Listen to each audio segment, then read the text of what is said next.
Boker Tov. Still say Chodesh Tov. Boker Tov. Today's daf is daf Ayin Beis in Bab Mציעא, as we learn for Achenu Chol Beis Yisrael and Asur Masar V'Shivya, and also for the Ilui Neshama of Akiva ben Chaim Baruch. We're at the third line from the top of the page. Shan Rabbanim.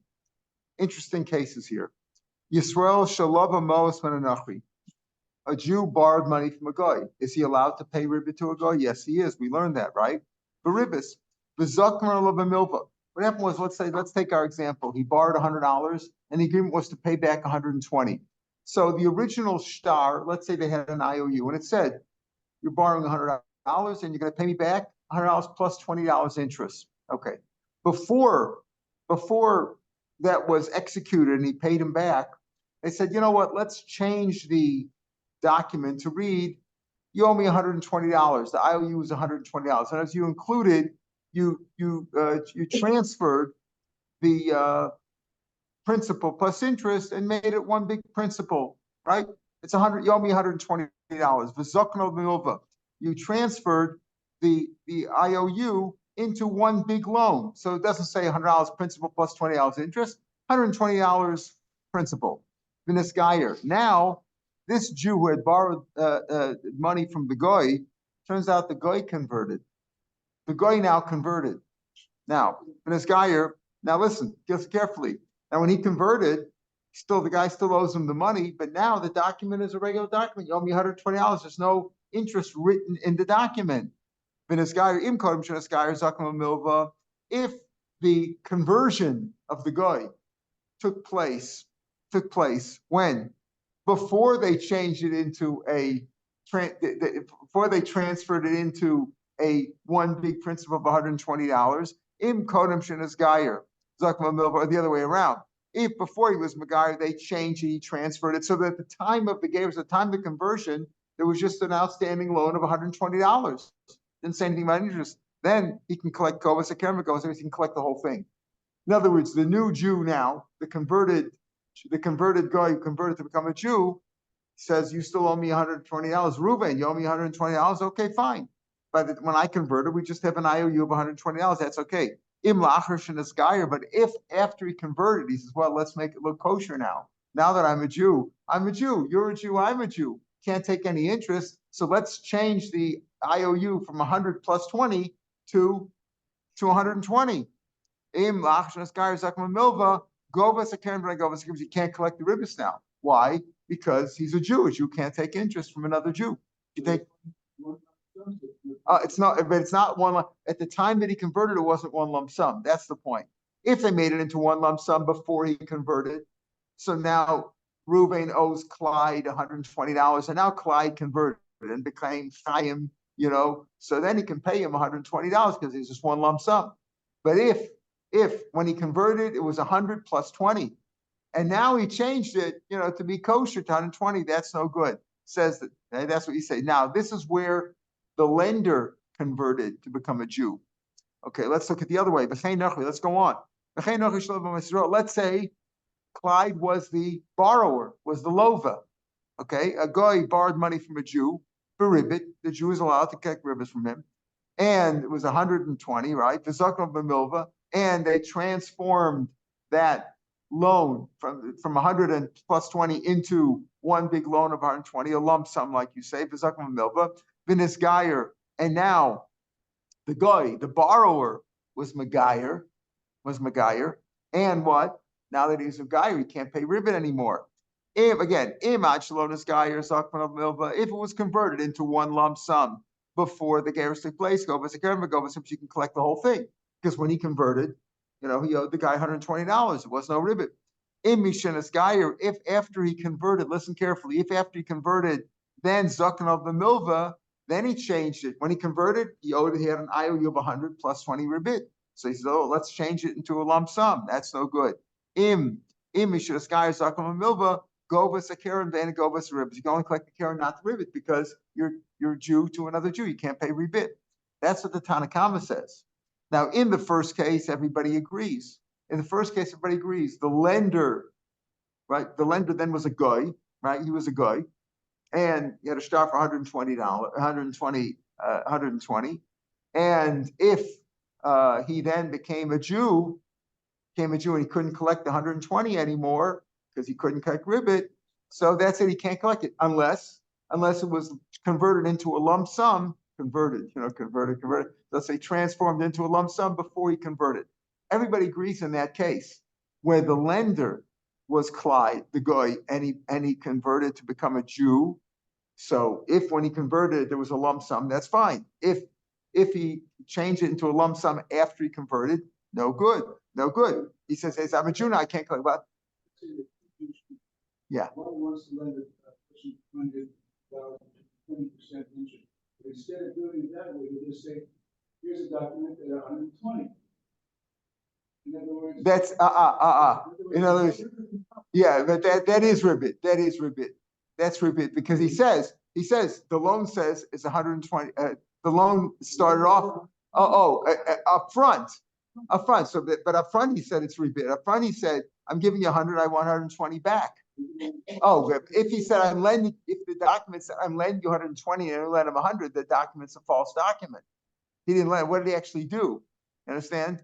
What did he actually do? If afterwards he can see, it only works if originally he said there's $100 plus $20 interest, and then you say, okay, so you owe me 120, and then they converted it to a regular. At that point, you owed him 120, right? When it was a guy and a Jew, and originally you owed him 120. If a Jew would say, I'm giving you 100 and you give me back 120, then you can't do that. That's a document that has rebit in it. We're going to talk about that in a few minutes. What happens to a document that has rebit? What do you do with a document like that? Yeah. If he says, I'm lending you, if he really only lent him 100 and he says, I'm lending you 120, the document's false. So what does the IOU say? So here, so now in the first case, everybody agrees. In the second case, where the borrower was the guy, he borrowed $100 with a $20 interest, and then they converted into a lump sum. So he said, the Tanakhama said, if you converted for a lump sum, it became a lump sum, you owe me 120, because the first document said 100 plus 20. Okay, I'm giving you 100, you got to give me 20 interest, you owe me 120. Later on, they says, okay, you owe me 120. With that document, we're going to transform that into a document that says you owe me $120. An old, you could say, from previous loans, you owe me 120, you owe me 120. That's all. It doesn't say anything about interest. So again, while one party was a Jew and was a guy, there's no problem anyway, because you can collect interest. Now he converted. So the Tanakhama says if the guy converted, right, and he only changed the document into a lump sum after he converted, then we say, no, you can only collect the Karen, you can't collect the ribbit. Again, change from goes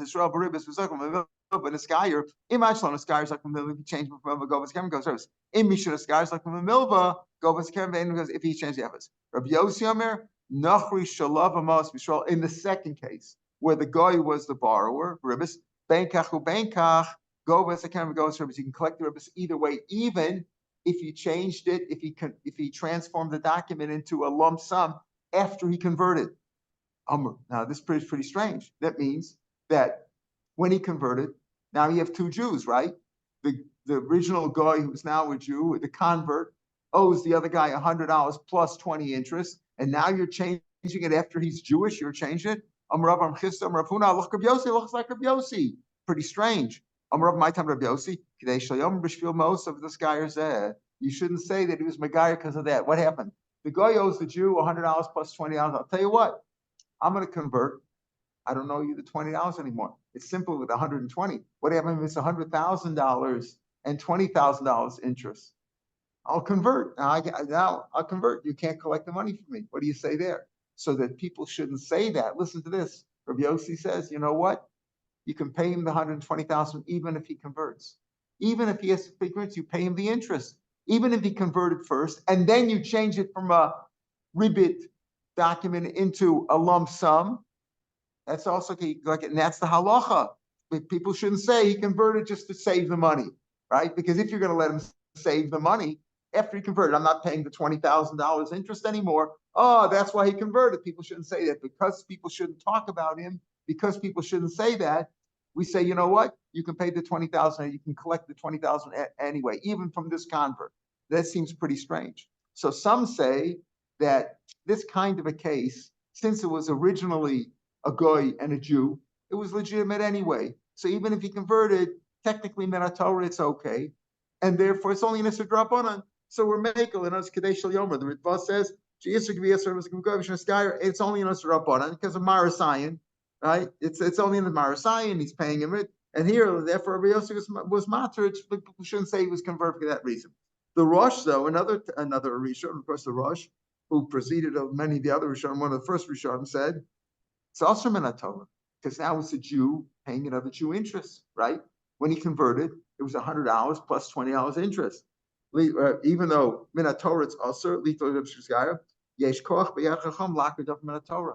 The chachamim can retract and change something, right, that the Torah said, which is pretty strange. Because this is Kumasei. It's one thing to say, B'Shev al Tasei, I'm not going to do the shofar on Rosh Hashanah. I'm not going to take the lulav on Sukkot when the first day comes out on Shabbos, because you might come to carry, even though you're okra and mitzvah in the Torah. B'Shev al Tasei, I'm allowed to. I'm not doing anything passively, but actively, you're paying the interest. According to Rosh, it's Chayiv Min Torah. It's also it's an Isser Torah. So how do you understand that? So the Mefarshim say it's problematic. Some say it's because since it's a question of money, the Rabbanan have the cost to take the money from one and Hefker Bez Hefker and put the money from one to another. But it's a very complicated thing.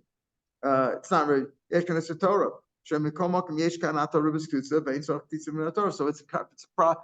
it's a real issue over here. If you learn like the Rabbah that since it was originally written between a Goy and a Jew, it's legitimate Torah. It's only this Rabbanan. So the Rabbanan say, okay, fine. Okay, so people shouldn't say that Clyde converted in order to save the money. He converted in order to save the money. So, people shouldn't say that. So we say, no, you owe the money anyway. Even after he converted, and even after he converted, he transformed the document from an IOU of 100 plus 20 to 120 lump sum. He still has to pay it anyway. Because Torah, you have to pay it. And the Rabbanan just simply say you shouldn't do it because it's an Isser Drabanan, right? It's Isser Drabanan to pay interest from a Jew to another Jew, no matter what the circumstances. Right, that it's a Megosh Neskar is only Nus Rabbanan, and here they were making, so people shouldn't say that he was Megayah because of that. But according to Rosh Hashanah Daraisa, how could we? And we pass like Rabbi Yossi, difficult thing. That's one case. Tana Rabban, another case. Shtash Kosova Ribbis. You said before the case you said before, finding how you write the document. Right, I give you $100 and we just write an IOU of 120. Why is there an IOU of 120? It's not like I'm just saying, what was it? Was it a loan document? Why do you owe me 120? So if it's written in there $100 plus $20 interest, Meir says because it's ribis, the whole document's worthless. Because it's also to write a document like that, right? We learned that even not only the Lov and the Malva, but the scribe and the Adam are part of this terrible sin. So he says you don't collect according to Meir, it's a knas, even though he legitimately gave him $100. That you can't collect with that document. In other words, it's like a milval pen now, but you can't collect from real estate. Meir said you can't collect it at all. The whole document's worthless. We pass like the chachamim, you can collect the keren, but the ribbis you can't collect. Even the heter part, the $100, which was legitimate, he did give him $100. We give him a knas. Because of the Isser, we cancel the whole thing. You don't collect it at all. You don't cancel that way. So we pass like the Chachamim. But it's a bad document. Talking about bad documents, it's not awesome. Let's say I'm going to lend you money, and I lend you the money. Actually, when did I lend you the money? On February 1st. But in the document, it says January 1st. That's a problem. Why? Because I sold some property to other people on January 15th, right? And technically, he owns the property before I lent you the money on February 1st. But the document that we used for this loan of February 1st says January 1st. So if you don't, you're going to be able to collect, right, for the money, or I sold you the document, whatever. Let's say shtar chov or whatever it was that you owe me the money, but the claim goes back to January 1st, technically, because the document says January 1st. So if it says that, let's say the Lova has property that he sold on January 15th, and I lent him money on February 1st, But the document that I used for the IOU says January 1st. If he can't pay me back, I'm going to go take the property that was in his possession on January 1st, which he sold on January 15th. But it's illegitimate because he only owes me the money from February 1st. And he had property on January 15th, which he sold. I'm not entitled to that property because when I gave him the loan on February 1st, okay, so he owes that's when he's obligated from February 1st. Any property that he had on January 15th is legitimately in the hands of the person that he sold it to. So that's called the shtar chol hamukdam, which is predated. That's puzzle. Sulin, it's no good. But let's say it's later on, that's okay. If let's say, what does that mean? Let's say I lent him money on February 1st and we put a date of March 1st in there. Okay, that's okay, because what's the problem? I'm only going to be able to collect from his assets as of March 1st. Okay, but that's legitimate because he's not losing anything over there. If he had property on February 1st or February 15th and he sold it, it's my problem that I can't attach that property to my IOU because I wrote March 1st. Okay. Why apostle? Wait a minute. Now, why do we say that if it's predated? Again, the loan took place on February 1st, but I predated it to January 1st. So we say the whole document's puzzle. Why do you say it's puzzle? Say, okay, I can't collect from the date on there, but I can collect from the date that the loan took place on February 1st. Let's say there's item that I actually gave you the money on February 1st. I collect from there. It's a machlokas taka. Rav Meir goes like Rav Meir in a chanami. Why do you say it's puzzle? The whole document's so good. Goes like Rav Meir says because it was written a falsehood in the shtar, just like the case of the rebid. If you wrote rebid in the shtar, the whole shtar is not. So it's the knas. And it goes like Rav Meir, who says that we kanas the heter because of the yisr. In other words, you can't collect with that document at all. Not only you cannot collect from January 1st, you can't collect from February 1st, even on the date that the loan took place. Rabbi Yochanan, say no. Rabbi Yochanan says, it even like Rabbanan, the reason why you don't use that shtar is because we're afraid that you're not going to be so makbid. The document says the loan took place on January 1st. So if I'm the lender, I'm entitled to any property you had subsequent to January 1st, right? But the loan took place on February 1st. So the question is, okay, why do you say the document is totally invalid? Say I can't collect from January 1st, but if there's witnesses that the loan actually took place on February 1st, let me at least collect from that date any property you had from February 1st on. Why? Because we're afraid you won't be so careful. It won't be so careful. People don't look at it. And maybe I will collect property from January 1st, or people are not going to be smakbid. The Ika Rashi says right in the middle of the page, the Ika the lo masika daito dak not so careful koch bisman alba lomer the mal v'shtacham mukdom umechli kodem al basra. People aren't so makbid, and therefore they might actually collect from January 1st. Okay, so that's talking about documents that are invalid. Now we're going to talk about another document. We're dealing with documents that are invalid, right? First we talked about the case of the guy, which is a very interesting case. To me that's amazing. The guy borrowed money from you with interest. And then he converted. Even if you convert it now into a lump sum, maybe you should do that. And you convert it to a lump sum, but it's after the fact. You can collect it because it's only Nisr Rabbanan, or according to Russian, it's Nisr Deraisa. But because of people shouldn't say, maybe you convert it because of that, the rabbi said you can collect with it anyway. Hefker bez and Hefker maybe. Okay, Ha'u Gavra. We're 6 lines from the bottom of the page. Ha'u Gavra. The Mashkin le Pardisa Lachavre le Eser Shonim is the Gersa. What happened was this: there's a lender, right, a malva, and he lent some money to the lova, and the lova gave him his field to hold on to as collateral, mortgage, for 10 years. Now, Achlet Lashani, after 3 years, he was on the field for 3 years.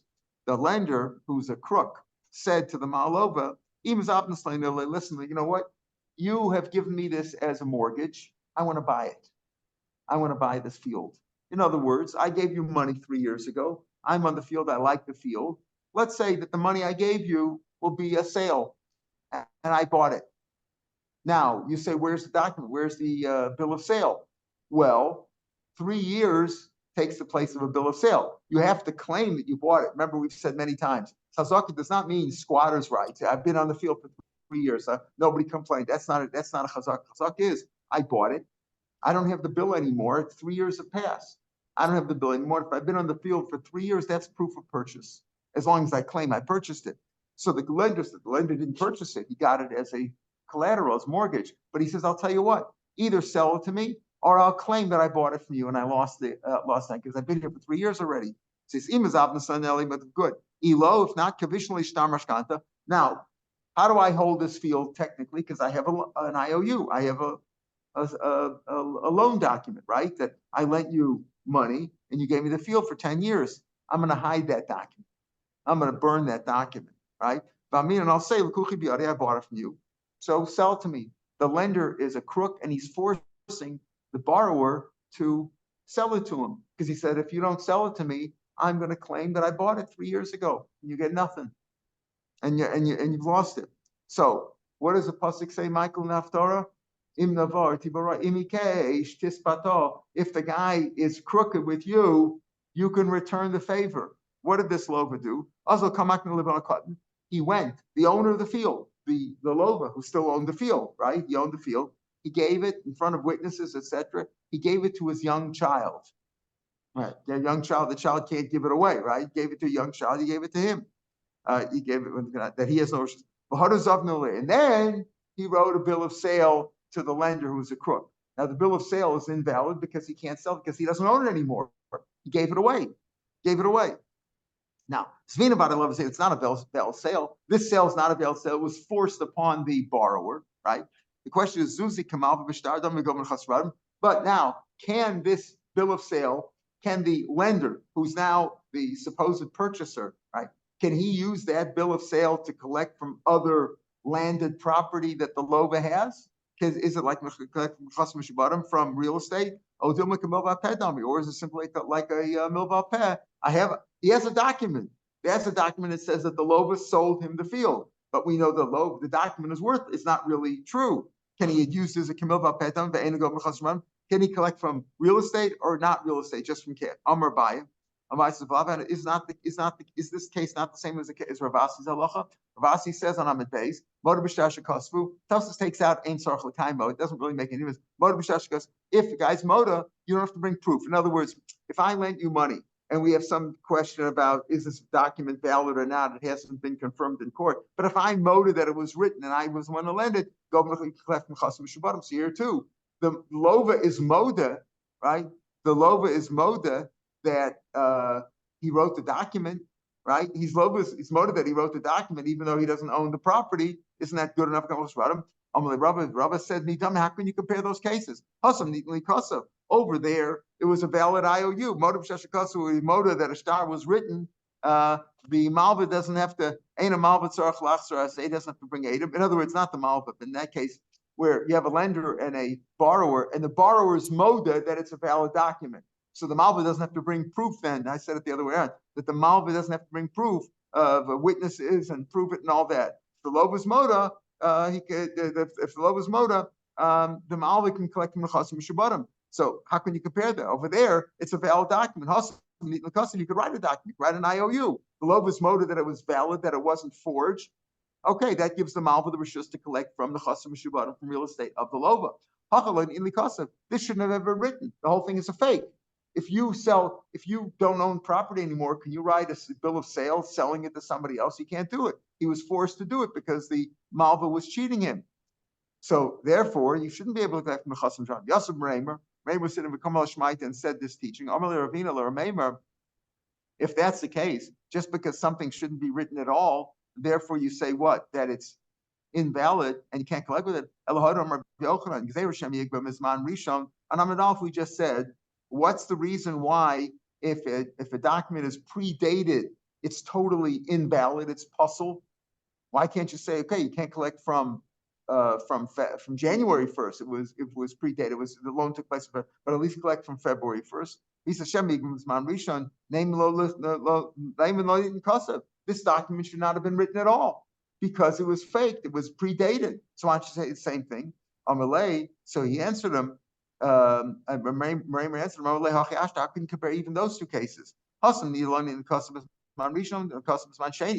predated the document, but the loan took place, right? The loan took place on February 1st, but I predated it to January 1st. So there we say, okay, you shouldn't, that's puzzle because you might collect from the wrong date. But you don't say that the whole document is invalid because it shouldn't have been written. The document there was an IOU. I lend you money, except I predated it. But over here, this couldn't have been written. This bill of sale is totally invalid. He gave the property. The Malva was forcing the Loba to sell to him, claiming that I will say that it's mine, that I bought it years ago. And therefore, the Loba had to get out of that. He didn't want to sell it, so he gave it to his son. The bill of sale that he says, I'm selling you now this property is totally wrong. Elo, Tanya, if that's the case, the Tanya, the Shvachka cause hates it. It says over there, you can't collect from Shvachka cause from the Chasim Mishabana. What are we talking about? Kesef. I listen to this case, another case. We have many cases today. A man stole, there's a Goslin who stole a field. Now, even though we say that you can't really steal a field, it's going to come back, but it doesn't mean you could steal it. Temporarily, he did steal it. So the Goslin sold it to a lokeach, to a purchaser. Now, and the purchaser thought he was getting a good field, and he improved the field, he planted, he grew stuff there, he improved the field. Now, it's being taken away from him. By whom? By the Nigzal, right? You have the Goslin who stole it from the Nigzal, the one it was stolen from. The Goslin sold it to the Lokeach. Lokeach improved it. Now the Nigzal comes and takes his field back from the Lokeach, the guy who purchased it from the Goslin. And now what happens? What's the Lokeach going to do now? He's lost his field. He paid for the field. He's going to go to the Goslin and he's going to say, you sold me a field that wasn't yours, right? So now that he can collect from the field itself, he can collect from even real estate that the Goslin had. But, right, when he collects now, when again, the Lokeach who bought it from the Goslin, and the Goslin had the right to sell to him. Why don't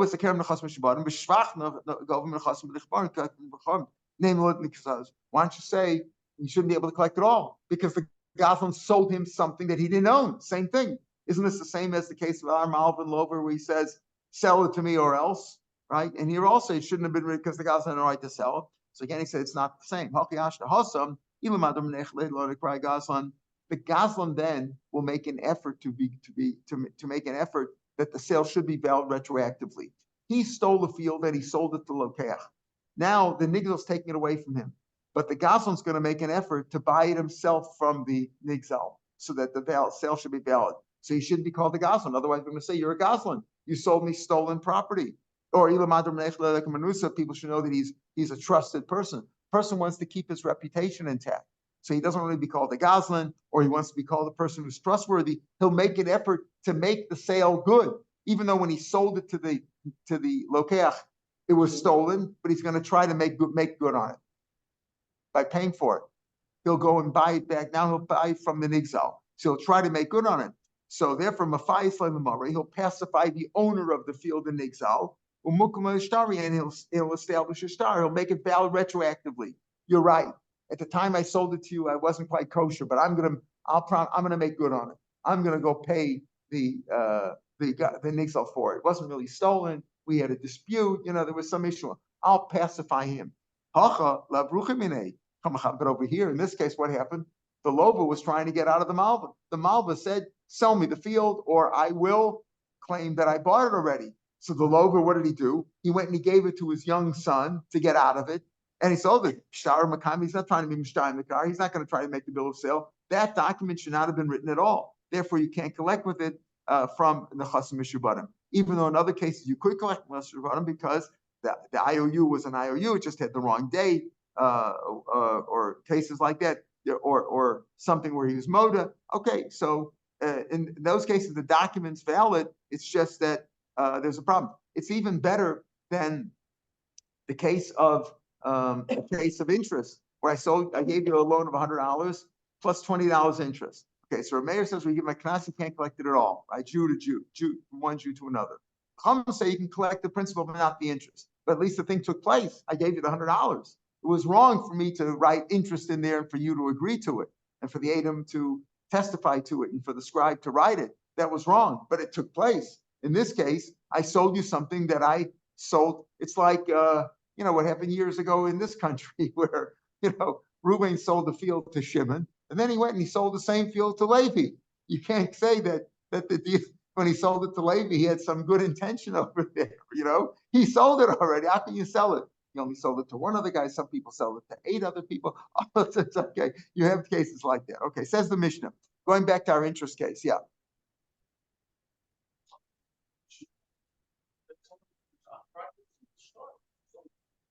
Correct, but we hold that a stam shtar has achrayus in it.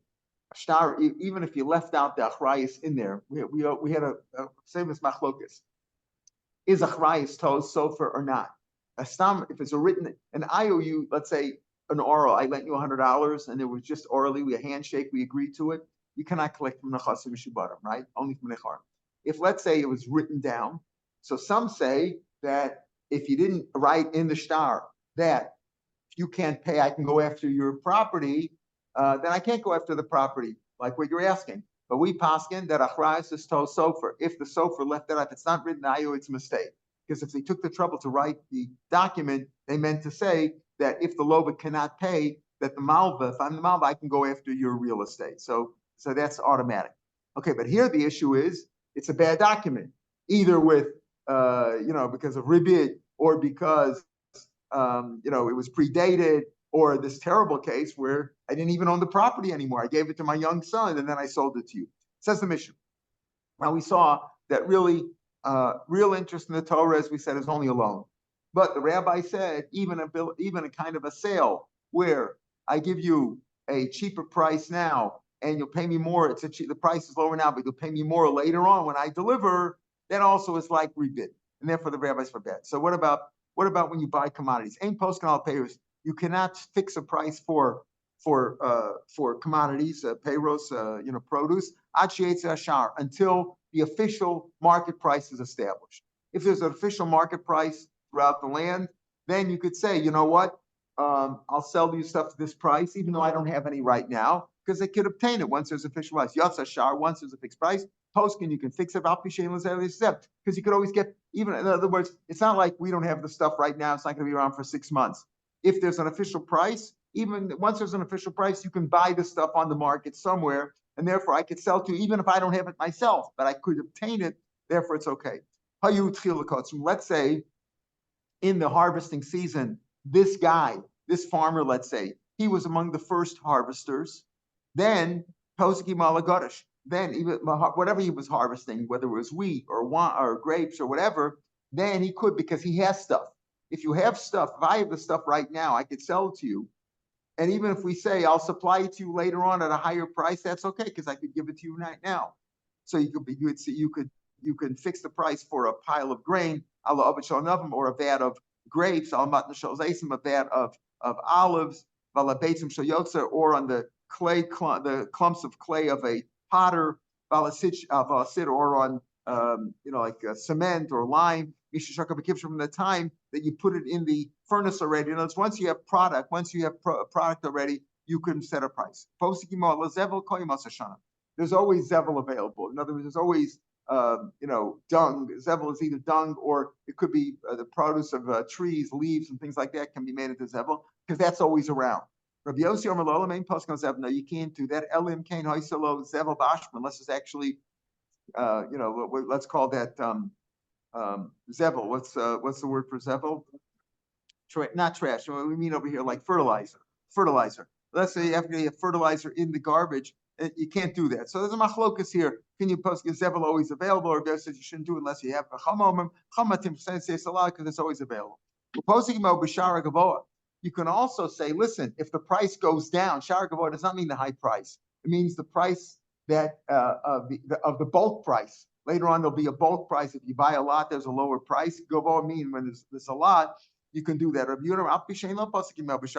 if you didn't, if the price went down after there was a lot of product in the market, he can say, listen, I paid you, either give me my money back because I haven't made a kinyan yet, or give me the product at the lower price. That you can do. Our concern is always when it's at a higher price later on and you don't have product right now. Then the rabbi said that looks like this. Ain poskin al ashar, we're right at the Gemara after the Mishnah. Ain poskin al ashar shebashuk. You cannot fix the price on the shar and the shuk. What do you mean in the shuk? Didn't we just say in the Mishnah that you could fix a price once there is a market price? Does Rabbi Yochanan mean even if it's on a large market where you have a fixed price, there's a real established market price, like the Chicago Board of Commodities or whatever, that once you have it like that? No, Rabbi Yochanan was talking about a shuk in the small cities. But they don't have a fixed market price. It's not established yet. Then you can't do that. But but if it is in the Mishnah, it's different. So the way you thought originally, Mikara, Dam Rabbi Yochanan, that Rabbi Yochanan said, "Afilu kedurma," says that even in a big market you can't. What did you think he was talking about? You said Ravasi said you can't buy a shah. Rav Meir said Yochanan. Did Rabbi Yochanan say it even by a kedurmas? If you thought he said it even by a large market like the Chicago Board of Commodities, the Chicago, the commodities stock market there. If you thought he said it even there, so what was the Mishnah talking about? The answer is Mashnisan Bechiti Mishnah speaking about the wheat that's in the granaries and the storehouses and in the boats. In other words, once the market really was flying and there was stuff that being traded all the time, the Mashach Taritfe that has a very long-lasting market price. Once the stuff is out there, that price stays. That's how things were in those days. So basically, that's what he thought in the Mishnah. But the Maisi, he answered anyway that Rabbi Yochanan was only talking about small markets, like in small cities. Tan Rabbanim. Again, Bryce says the same thing as the Mishnah. You cannot fix a price until the market price gets established. Yotzashar, once the market price established, poskin, you can fix a price and sell based on that, even if you don't have a product. That's okay. Let's say new product, which hasn't been aged properly, whether it's wine or whatever it was, new stuff you can get four for a seller, meaning it was cheaper. And the old stuff that was aged goes $3 for a sell, $3 for $1. Ain't poskin, you don't set a price until there's a specific price for new and old stuff. There's a price for new stuff, there's a price for old stuff. Again, the price has to be set for all the commodities. Lakutas are gleaners, people who schlep stuff, the stragglers, the poor people who take stuff, they grab a few whatever's left over in different fields, and it's a mixed bag that they get. So let's say that stuff is cheaper, and that was $4 to the dollar, but normal prices were $3 to the dollar. Again, ain't poskin. You don't fix a price if you're going to buy cheaper stuff, clean stuff, or you're going to buy good stuff until there's a price for both. Rav Nachman says, or Rav Nachman poskin lakutos k'shal lakutos. For glean stuff, that price is out there already, and if there is glean stuff, you could set a price for that k'shal lakutos, even though the price for good stuff wasn't set yet. Why is it different by locate? Why do you assume that? If he doesn't have any now, he can get it from somebody else. Again, when it's available in the market, then there's no problem with rebid. So why do you say that you can set a price for the gleaning stuff, for the cheaper stuff, even though there's no price set for the good stuff? Why do you say that? Because you could always, because one gleaner can get for another gleaner, that stuff's always available. The cheap stuff is always available. Balabais Nami, Yosimiluk. The Balabais could also get from the gleaners, the people who have it available right away. The Balabais will find it.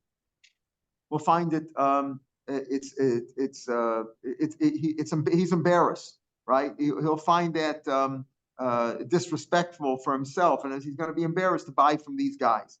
He wants to maintain his reputation. He's not going to buy from the cheaper stuff. Or the guy who pays from a bias, again, only buys good stuff. So the Balabais won't buy, either because it's embarrassing for him, it's distasteful for him, it's embarrassing for him to buy from a lakud. He doesn't want to deal with those kind of product, or because he wants to maintain his product. He wants to make people know he only sells first quality stuff, not garbage. So therefore, that won't happen. So therefore, you can't buy from a regular guy. You can't fix a price for regular material until the prices come out for that. But for the lakutos, the cheaper stuff that's available right away, and it's more readily available, that you could say as soon as somebody wants to sell to you the lakut stuff, even if he doesn't have it in stock, he can always buy it, and therefore it's not ribbit. Amar of Sheshes, Amar Rav Huna. Ein loven al shasha b'shuk. You cannot borrow based on the market price. Now, what does he mean by that? Rashi says in his first pshat that I can't borrow money now, right? I borrow money now, and I'll pay you back the money. And if I don't pay you back the money, I will pay you back produce at today's price, not a later price later on, at today's price, because you can't do that. Or that's one pshat. Another pshat in Rashi is I can't lend you saw for saw. I'm going to give you a bushel. I'm going to borrow a bushel and pay you back a bushel. I can't do that. Can't do that. That's what Rav Sheshes said, named Rav Huna. Amar Rav Yosef Bar Chamel Rav Sheshes, Mamil Rav Yosef Bar Abel Rav Sheshes. Rav Huna really say that? Well, boy, Rav Huna, they asked the following question: Hani b'nei Rav, these yeshiva students, the Yosef b'Tishrei, they borrow money in Tishrei, they should have money to spend at the PX, at the whatever. Upar b'Tevis, and they pay back a few months later. From Tishrei to Tevis is 4 or 5 months, so they pay back later. Shari also, is that mutter or not mutter? Amrlei, hachita behina, hachita b'shili. It's legitimate because they could pay it back either with produce. There's produce available right now, so they could do that. They could buy it right now and pay it back with that. So if these people borrow with money and pay back with produce later on, if the stuff's available right now, it's okay. So therefore, how could you say Rav Huna forbade that? Here he says it's mutter. The answer is Mikara, so Rav Huna ain't loving. Originally, he thought you can't do that because it's like rebid, right? I'm going to pay, if I don't pay you back the money, I'll pay you back with the property, with the produce, even at today's price, or saw, I'm lending you a bushel and getting back another bushel. I thought that's rebid. Keeping the Shamla Hadar of Shmuel Barchi of Blazer. Love him. Once he heard this, that we just said you're allowed to, right? That he said, he asked this question. He said, they asked the question from Rav Huna. Rav Huna said you're allowed to. Once he heard Rav Shmuel Barchi of Blazer said you're allowed to, Amr Iyu Nami Love, you can borrow in a case like that. Tana Rabbana. 2 lines from the bottom of the page. I'm taking a bundle of produce, commodities from one place to another, from the cheaper place to sell in the more expensive place. Somebody met you on the way. Amrlo, Tunoli, give it to me. Give the stuff to me. I'll take it up there. I can use it meanwhile. I can make some money, and I'll pay you the higher price later on. You understand? I'll pay you the higher price later. Give it to me now, right? Tunoli, right? I'll use it right now, so that you're giving me a loan right now. I'm going to pay you back with the stuff at the higher price later on. Birshus mocher, says the Gemara. If what? If the seller is taking full responsibility for the stuff on the road, then the purchaser is just his agent. He's like a shliach, taking on consignment. Then it's mutter, because I'm responsible. It's my product until you get there. You're just saying you can use it fine, but it's mine until it gets there. If somebody happens to it, I'm responsible. But if it's a shus lokech, is paying interest because he's buying it now at the lower price, and effectively he's getting it now. He's lending it to him now, and he's paying it back at the higher price, right? Because it's a lower price here, higher price there. Also, hamolach peres makom l'makom. Let's say again, I'm taking commodities from one place to another. The other guy said also, give them to me. I have the same stuff over there. Now he had it in stock. He says, lend me the peros, give it to me. I have stuff over there. If he has in stock, mutter. If he doesn't have it, that's also. So here's the same idea that the rabbis only said that when is it avak ribas, which is only asur rabbanan anyway. But when did the rabbis say it's asur? When you're giving something now at a lower price, it's at a lower price now, and you're paying back at a higher price. But if you have it in stock, you could give it to him right now. It's like, lend it to me. I just don't have the key to the storehouse. My kid is bringing the key, or I don't have the key right now, but I have it. Then you're allowed to. Then it doesn't look like ribas. All right. Tomorrow's Gemara will start from Hachamer in a case of this is a case of truckers who are taking stuff from one place to another, different aterim for them. That's tomorrow's daf will be on the podcast. And on Sunday, Meretz Hashem will start with Amarava at the top of the page. Amarava on Ayin Dalet. Shabbat Shalom, Makulam, Besurot Tovot. Shabbat Shalom, regards to me.